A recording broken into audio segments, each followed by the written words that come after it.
Chennai Super Kings and their Nakia Kali continues. RCB CSK ഷഡ്ഡി കീറി വിട്ടു. തീട്ടക്കളി തൂറ്റിച്ചു വിട്ടു. അയ്യേ.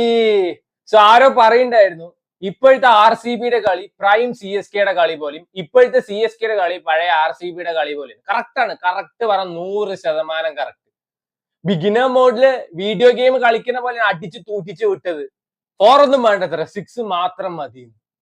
അതിനെങ്ങനെയാണ് ടീം എടുക്കാൻ അറിയണം. അതൊക്കെ മുതുക്കന്മാരെ പിടിച്ചിട്ട് മിച്ചർ തിന്നാനല്ല ഓപ്ഷന് വിടേണ്ടത്. RCB കഴിഞ്ഞ 2 സീസണായിട്ട് അവിടെ സ്ക്വാഡ് നോക്കിയാൽ മതി. ടിം ഡേവിഡ് ഔട്ടായ റൊമാരിയോ ഷെപ്പേർഡ് ഔട്ടായ ജിതേഷ് ശർമ്മ വരും. ഒരു അന്ത്യം ഇല്ലാത്തൊരു ബാറ്റിംഗ് ലൈനപ്പ് ഇവിടെ ഉണ്ട്. കുറെ വാഴകള്. വാഴ 3 ഇല്ല എന്ന് ആരാണ് പറഞ്ഞത്? Written and directed by CSK. അതാണ് വാഴ 3. CSK എന്നുള്ള പേര് മാറ്റിയിട്ട് വാഴത്തോട്ടം നാക്കുണ്ടായിരിക്കും നല്ലത്. അതില് കൊലക്കാത്തൊരു മുതുവാഴയാണ് ഋതുരാജ്. മറ്റേ സർഫറാസ് ഖാനെ അതില് ഇൻക്ലൂഡ് ചെയ്യണ്ട. ആ ചെറുക്കം മാത്രം ഈ ഒരു ജേഴ്സിക്ക് വേണ്ടി കളിക്കുന്നുണ്ട്. ബാക്കിയുള്ളവര് വരിക, ചായ കുടിക്കുക. സഞ്ജു സേട്ടൻ സുനൻ സഞ്ജു സാംസനെ പറ്റി പറഞ്ഞപ്പോ സഞ്ജു വേൾഡ് കപ്പ് അടിച്ചു തന്ന സഞ്ജുവിനെ പറ്റി പറയാൻ നീ ആരാണ്? ഇപ്പൊ കണ്ടില്ലേ, 10 ബോൾ നിന്ന് ഫേസ് ചെയ്യാൻ പോലും ക്ഷമയില്ലാത്ത ഒരാളെയാണോ ടീമിൽ എടുത്തിരിക്കുന്നത്? ആദ്യത്തെ കളി 7 തല ഫോർ എ റീസൺ. ഇപ്പൊ 5. 10 ബോൾ നിന്ന് ഫേസ് ചെയ്യാൻ വയ്യ. എന്ത് ചായ കുടിക്കാൻ മുട്ടുണ്ടോ? അല്ല അറിയാൻ ചോദിക്കുകയാണ്. മിണ്ടാതാ ജഡേജയെ റീറ്റെയിൻ ചെയ്താൽ മതിയായിരുന്നു. ഇതിലും ഭേദമായിരുന്നു. ഇത് ഏതൊരു 10ാമത്തെ പൊസിഷനിൽ കളിക്കുന്ന ഒരു പ്ലെയർ കളിക്കുന്ന പോലെ വന്നിട്ട് അവിടെ ഇവിടെയും തോണ്ടിയിട്ട് അണം കയറിപ്പോവും. ദേ പോയി ദാ വന്നു പറയണ പോലെ. ആൻഡ് ക്യാപ്റ്റൻ ഋതുരാജ് ഈ സീസണിലെയും അതേപോലെ തന്നെ ഈ ടീമിലെ ഏറ്റവും വലിയ മരപ്പാഴ് ഋതുരാജാണ്. ആൻഡ് ഋതുരാജിന്റെ ക്യാപ്റ്റൻസി അബ്സല്യൂട്ട് ഷിറ്റ്. തീട്ട ക്യാപ്റ്റൻസി. ടിം ഡേവിഡും അതേപോലെ തന്നെ മറ്റേ പട്ടിദാരും സ്പിന്നേഴ്സിനെ പുഷ്പം പോലെ കളിക്കുന്ന സമയത്ത് ഡെത്ത് ഓവറിൽ കൊണ്ടുപോയിട്ട് 100ാമതിന് ബോളിംഗ് കൊടുത്തിട്ട് വെച്ചാൽ ഇതിലും വലിയ വാഴത്തോട്ടത്തിൽ പോലും ഉണ്ടാവില്ല. വാഴത്തോട്ടം അതാണ് കറക്റ്റ് പേര്.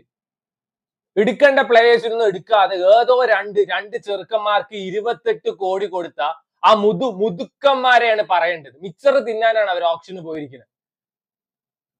28 കോടി, that too for 2 uncapped players.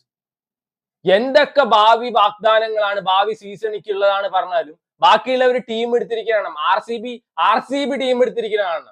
ഈ സീസണിലെയും കഴിഞ്ഞ സീസണിലെ ഏറ്റവും സ്ട്രോങ്ങസ്റ്റ് ടീമുള്ള RCBക്കാണ്. ഇത്തവണ RCB എന്നെ കപ്പടിക്കും. നോക്കിക്കോ. വേറെ ഏത് ടീമിന്റെ ഒപ്പം തോറ്റാലും കുഴപ്പമില്ല. ഇജാതി നക്കിയ കളി കളിച്ചിട്ട് RCBയുടെ ഒപ്പം തോറ്റു കഴിഞ്ഞാൽ തലയിൽ മുണ്ടിട്ട് നടക്കാനേ പറ്റുള്ളൂ. RCB ഫാൻസ് എന്തൊക്കെ ലോയലാണ് പറഞ്ഞാൽ തനി അലവലാതി തെണ്ടികളാണ്. സീരിയസ്ലി സ്പീക്കിംഗ്, ജനറലൈസ് ചെയ്ത് പറയുന്നതല്ല, കൂടുതൽ അങ്ങനത്തെ സാധനങ്ങളാണ്. സോ വലിയ എന്തൊക്കെ പറഞ്ഞാൽ നമ്മുടെ 5 കപ്പൊക്കെ ഉണ്ട്. നിങ്ങൾ ആദ്യം പോയിട്ട് നിങ്ങളുടെ വുമൻസ് ടീമിനേക്കാളും കൂടുതൽ കപ്പ് എടുത്തിട്ട് വരും. എന്നിട്ട് വർത്താനം പറയും.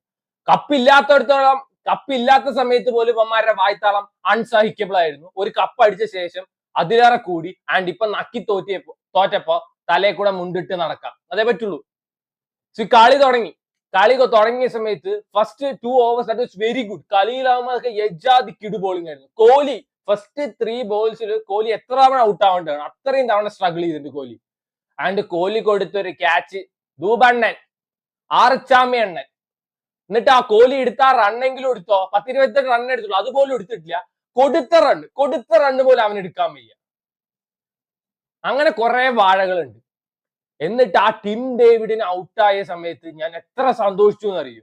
ആ ബോൾ തന്നെ പോയിട്ട് എന്റെ കാമ്പോജ് അണ്ണ നിങ്ങൾക്ക് നോ ബോൾ എറിയാൻ തോന്നിയല്ലോ.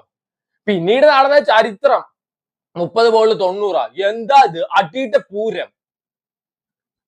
ഇങ്ങനെയൊക്കെ ഒരാൾ ബാറ്റ് ചെയ്യും. ഇവന്റെ ബാറ്റിൽ എന്താ പോലെ സ്പ്രിങ് ഉണ്ടോ? അജാതി കളി. ടിം ഡേവിഡ് ഔട്ടായിട്ടും കാര്യമൊന്നുമില്ല. റൊമാരിയോ ഷെപ്പേർഡ് വരും. ചിലപ്പോൾ ഇതിന്റെ അപ്പുറം കണ്ടുണ്ടാവും. എപ്പോഴും വേണ്ടത് you need A finisher, you need A hard hitter, you need A destructive opener. ഇതൊന്നുമില്ല. ഇന്ന് 250 അടിക്കാൻ ഇറങ്ങിയ സമയത്ത് ഓപ്പണിങ് ഋതുരാജ് ആൻഡ് സാംസൺ, ആ ആയുഷ് മാത്രേനെ ഇറക്കി വിട്ടിട്ട് വെച്ചാൽ കൂടി പിന്നെയും എന്തെങ്കിലും ഒരു വ്യത്യാസം ഉണ്ടാവും. ആദ്യം ആ ഊർവിൽ പട്ടേൽ ഉണ്ട്. അശ്വിനൊക്കെ പറയുന്നത് കേട്ടു ഊർവിൽ പട്ടേൽ നെറ്റ്സില് താണ്ഡവ ആടുകയാണ്. ആ ഊർവിൽ പട്ടേൽ ഈ വാഴ ഋതുരാജിനും സഞ്ജു സാംസണെയും പകരം ആ ഊർവിൽ പട്ടേലിനെ ഇറക്ക്. അയ്യോ, ഈ സഞ്ജു സാംസന് വേണ്ടിയിട്ടാണ് സാം കറന്റി നമ്മൾ ജഡേജി സ്വാപ്പ് ചെയ്ത് കറന്റ് ഓപ്പണിംഗ് ഇറക്കി വിട്ട ഇതിലും നന്നായിട്ട് കളിച്ചിട്ടുണ്ടാവും. അയ്യോ, എന്നിട്ട് എന്താ എല്ലാവർക്കും കേറിപ്പോണം. എനിക്ക് തോന്നുന്നു 1 മണിക്കൂറിൽ പെട്ടെന്ന് കളി തീർത്തിട്ട് ആൾക്കാർ കിടന്ന് ഉറങ്ങിക്കോട്ടെ പറഞ്ഞിട്ടാണ് ഇങ്ങനെ ബാറ്റ് ചെയ്യുന്നത്. ആ സർഫറാസ് ഖാൻ ചെക്കൻ കിഡു പറഞ്ഞ കിഡു 75 ലക്ഷം അവനാണ് 14 കോടി 20 കോടിയൊക്കെ കൊടുക്കേണ്ടത്. ജാതി വാഴകള് പറഞ്ഞ വാഴകള്. കുറെ പേര് വരുമ്പോ നിനക്ക് ബാറ്റ് പിടിക്കാൻ അറിയോ, നിനക്ക് ബോൾ പിടിക്കാൻ അറിയോ? ബാറ്റ് പിടിക്കാൻ അറിയണവരും ബോൾ പിടിക്കാൻ അറിയണവരും കാണിച്ച അപരാധം കണ്ടില്ലേ? ഇപ്പൊ അതുപോലെ CSK പറഞ്ഞ ഫ്രാഞ്ചൈസിയെ കണ്ടാ പേടിക്കുന്ന ഒരു സമയം ഉണ്ടായിരുന്നു. മറ്റേ ആർട്ടിക്കിൾസിലൊക്കെ കണ്ടിട്ടുണ്ടായിരുന്നു. എത്ര ബാക്കിയുള്ള എല്ലാ ടീംസും പോരാടുന്നത് CSKയോടൊപ്പം ഫൈനൽ കളിക്കാൻ വേണ്ടിയിട്ടാണ്. ആ ഒരു ഫ്രാഞ്ചൈസിന്റെ അവസ്ഥയാണ് ഇപ്പൊ.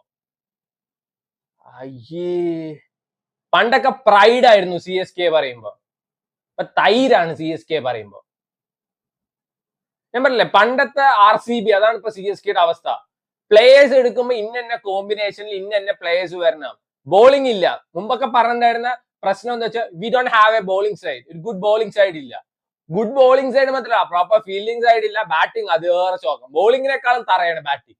100 റൺ അടിക്കുന്നതിന് മുമ്പ് 100 അഹമ്മദ് ഇറങ്ങി വരും. അതാണ് അവസ്ഥ. സോ CSK എന്തായാലും ഇത്തവണ അടിവാരത്തായിരിക്കും. CSKയോടൊപ്പം എന്തായാലും ഗുജറാത്ത് ഉണ്ടാവും എന്ന് പ്രതീക്ഷിക്കുന്നു. ടു മീ പേഴ്സണലി RCB ഇങ്ങനെ പോയി സുഖസുന്ദരമായിട്ട് കപ്പടിച്ചു പോകും. പറഞ്ഞിട്ട് കാര്യമില്ല, ഇത്തവണയും പോയി. അടുത്ത സീസണിൽ വരാം. നമുക്ക് മാറ്റി പറയാം, സ്ലോഗൻ മാറ്റാം. അടുത്ത സാല കപ്പ് നമ്മടെ.